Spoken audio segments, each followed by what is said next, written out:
If you're a cold caller, one of the classic challenges that I see that come up often with cold calling is that you're in such a rush to get through the script or the pitch that you don't slow down at the most important moments of the pitch when you need to explain what the product is that you're actually selling.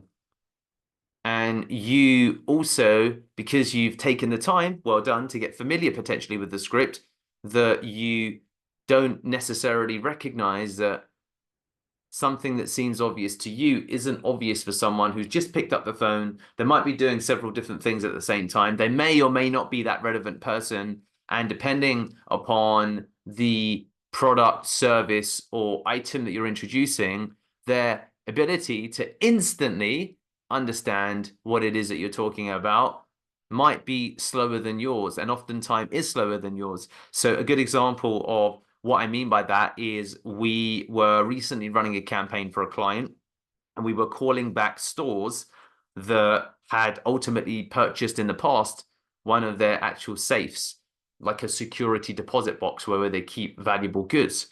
But then what began to happen at the initial part of the campaign was that our sales reps would call in and say, I'd like to talk to the person who deals with your safes. Who might that be? It's not always obvious if you just say the person who deals with your safes, what we're actually referring to.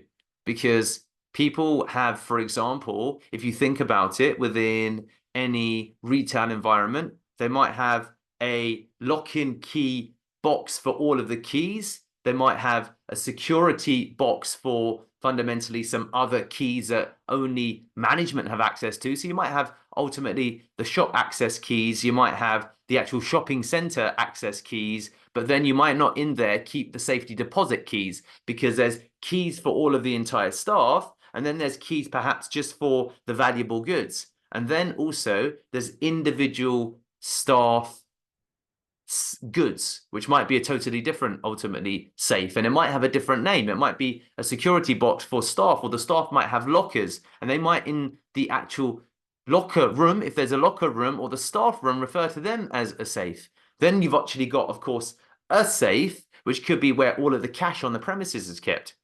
So by ultimately just using, in that instance, the word safe, you potentially preclude yourself from really making it clear what it is that you're communicating. And the only, pardon the pun, safe way to get around that for all of your scripts is to always, when you're introducing something, because as seemingly obvious as something as safe is, when you think about it contextually, it isn't really as obvious, because actually in a commercial environment, someone that does have a safe might have multiple, often will have multiple security systems.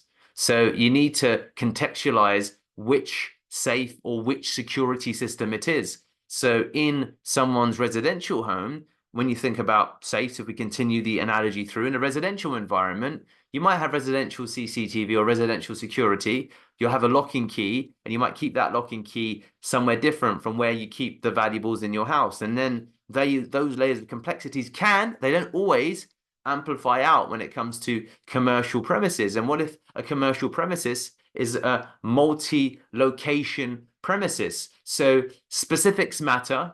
And the way to drive down where you don't have the specifics is to give examples of what it is that you mean. We have another project where we are selling ultimately a oil filtration system. But again, that's jargon and that's complexity. And the oil filtration system is part of a actual oil fryer that's brought in. So which one is more common? And even when, for example, you think about oil fryers, potentially there's different variations that we're not even aware of as well, that I'm not aware of. Maybe there's commercial level fryers where you put in your actual chips, but then maybe fish could be cooked somewhere in something that's slightly smaller. Maybe it's the other way. I don't know. I don't know. The point is that whenever you're communicating anything that could in any way be technical, to be safe, that you're communicating in a manner that's understood as quick as possible by the widest array of relevant people. Give one or two examples. Always just give one or two examples, which is why we talk about the importance of different things being recognized or understood by different types of decision makers, or the same decision maker can understand something different entirely. So one person's safe might be their security box. Someone else's oil fryer might be their oil filtration system, like we said. So the way to be safe is to include all of the varieties into the actual pitch itself. So then the pitch might be, hey, it's Richard here. I'm calling from a company called Richard Safety, and I'm just calling to follow up again because we have actually been working with your business for a while now, and we manage the actual safes where you keep the really valuable goods within your actual retail store. So perhaps the cash and anything else that's of high value to the shop itself on the premises. So I just wanted to find out who'd be the best person to just speak about the actual safe itself and just some updates that we've got for you from a safety and prevention perspective versus, hey, it's Richard here calling from Richard Safety Systems. Could I talk to the person that manages your safes, please? So do you see the difference, guys, in the examples? Because the first example is going to be understood by the widest group of people. But by not giving that example, you actually narrow your audience or you confuse people. Because again, and we're doing this in a one-to-one environment. If you're cold calling someone, unless they're coming to a call and they prepped, this is what's maybe happening.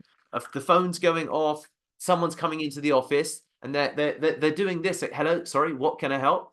People are distracted. This is a battery charger. But anyway, people are distracted and they're doing different things at the same time. So the way to safeguard, there's a lot of puns in this video, the way to safeguard the safetiness of your pitch, let's run with it now, is to ensure that you're using multiple examples and building it into the pitch.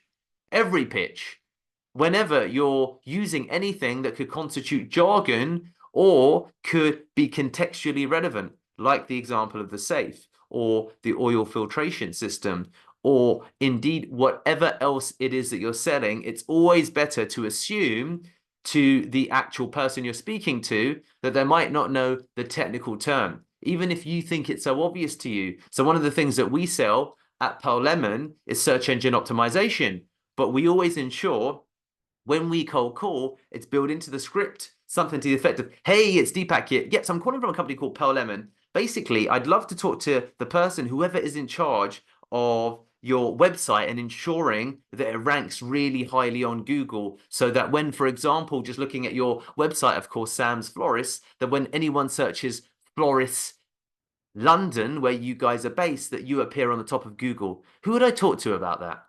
So do you see in that example, we're not using any technical terms and we're communicating it in a manner that would be understood by anybody. And we're building to a degree the importance of the elevator pitch, or the importance rather of the service, the USP, into the actual introduction itself. So it forms a natural part of the introduction, as opposed to other variations such as, hi there, can I speak to whoever deals with your SEO? Hi there, can I speak to anyone who's in control of ranking on Google? People might not even understand what ranking on Google means because I give the example when I say, for you to rank for Florist London at the top of Google. Then it really visualizes for whoever you're talking to what the actual end result of your service is. So if you build that into the pitch, all of your pitches will be that much better. So do use the jargon where it's relevant, but never, ever use jargon in absence of examples, because you can always use examples without the jargon, but when you use jargon, you limit the potential utility of that jargon to the person you're talking to, because the word safe or oil filtration system or search engine optimization is only relevant to a specific subset of people within your actual entire target market. So it's like saying 100% of these people that I've already sorted are relevant, but I'm going to use language that's going to immediately alienate maybe 30% of them. Don't do that. Doesn't make sense.